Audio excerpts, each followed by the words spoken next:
Hello મિત્રો, શેરબજારની વાતોમાં કંપનીઓ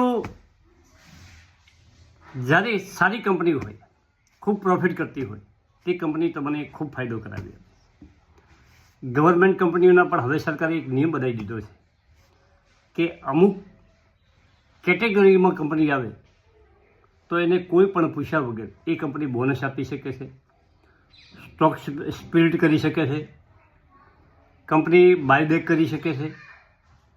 અને આ બધી એના નિયમ પ્રમાણે સરકારી કંપનીઓમાં પણ થવા મળ્યું છે.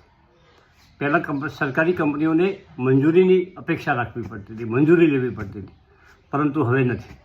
હવે સરકારે જે નિયમો બનાવ્યા છે એના ક્રાઇટેરિયામાં એ કંપની આવે તો એ કંપની એ કામ કરી શકે છે. ધારો કે કોઈ કંપનીનું ભંડોળ વધી જાય, નફો સારી કરતી હોય તો એ કંપની બોનસ પણ આપી શકે છે, શેર સ્પ્લિટ કરી શકે છે, શેર બાયબેક કરી શકે છે.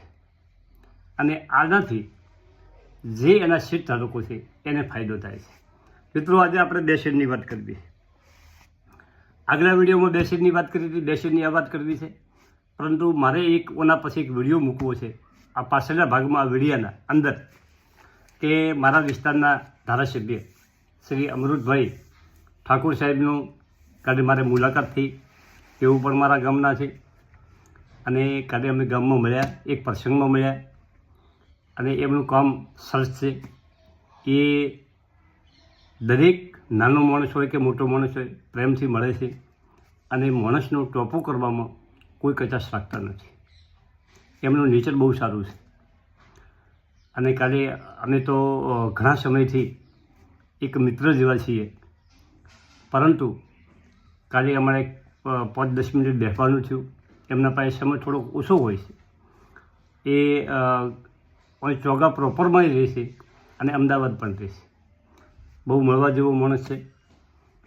અને કાલે એમની જે મુલાકાતનો થયો એ વિડીયો પણ કાલે મેં ઓના પછી મૂકું છું. ચલો મિત્રો, આપણે શેરની વાત કરીએ.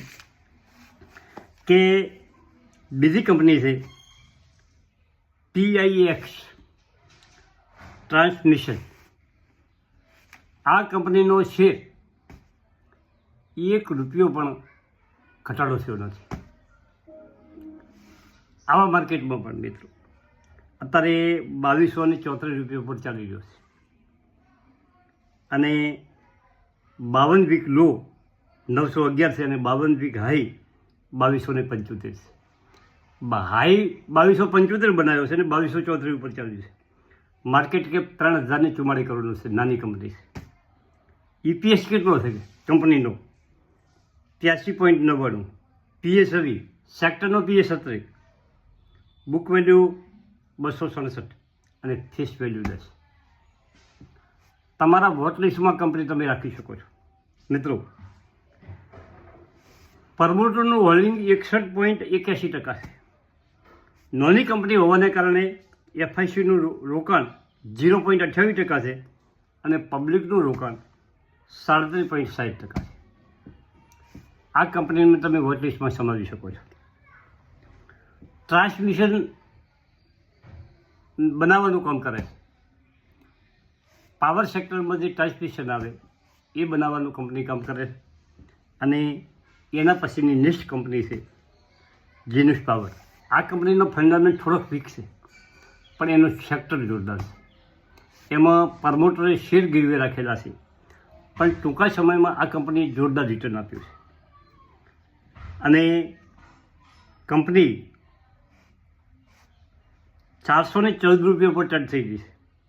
52 વીક લો 123 રૂપિયા છે અને 52 વીક હાઈ 470 રૂપિયા છે.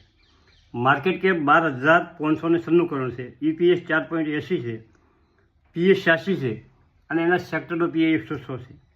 બુક વેલ્યુ 37 છે અને PB 11 છે. ઓનું sector power sector, energy sector જોરદાર સેક્ટર છે. અને આ સોલાર બનાવવામાં કંપની કામ કરે છે. આ કંપની તમે તમારા રડારમાં રાખી શકો છો. મિત્રો, શેરબજારમાં કંપનીઓ, અમુક કંપનીઓ જે ગવર્મેન્ટ કંપનીઓ છે એ ખૂબ સારું ડિવિડન્ડ આપતી હોય છે. તમે બેંકમાં જે FD કરાવો છો એનાથી એક 5 થી 7 કંપનીઓ એવી છે કે એફડી કરતાં તો વધારે કંપનીઓ ડિવિડન્ડ આપે. વર્ષમાં અમુક કંપનીઓ 4 વખત ડિવિડન્ડ આપતી હોય મિત્રો. અને ડિવિડન્ડની આવક કંપની જો બોનસ આપે તો તમારા શેરની સંખ્યા સતત વધે છે.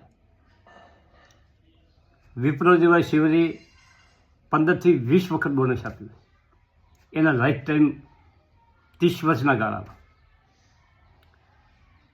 અને જે શરૂઆતમાં જેના પાસે શેર હતા એ શેર લાખોની સંખ્યામાં છે. 2 વખત તો કંપનીએ સ્પ્લિટ કરે છે. અને બાયબેક અમુક કંપની બજારમાં ચાલતા ભાવથી 20% ઉપરના ભાવે બાયબેક કરતી હોય. આ રીતે કંપનીઓ પોતાના શેર હોલ્ડરને સતત પ્રોફિટ કરાવતી હોય.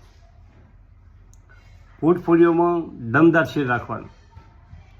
જો મિત્રો, આ સમય એવો આવ્યો છે શેર ખરીદવાનો, પરંતુ હવે જે શેર ખરીદવો છે એ ફંડામેન્ટલી મજબૂત, સેક્ટર એનું જબર, આ બધા પાછળ વિચારી અને કંપની ખરીદી લેવાની.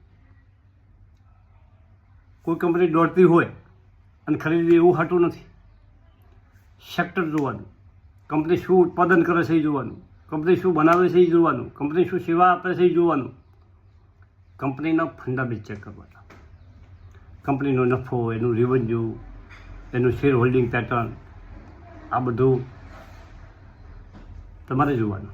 હવે ઓના પછી આ વિડીયોની એડમાં પાછળ હું પેલો મારો વિડીયો મૂકી દઉં છું. Thank you. ઠાકુર સાહેબ અને લોકોની ખૂબ ખૂબ સારી કામગીરી છે એમને, અમરતભાઈ, અને હું ને એમને એક જ ગામના છે અને લોકોનો ખૂબ સહકાર છે અને એ લોકોનું હંમેશા કામ કરવા માટે તૈયાર રહે છે. અમારા સમાજનો એક પ્રસંગ હતો, આજે અમને એ પ્રસંગમાં હાજરી આપી દીધી. Thank you. આભાર.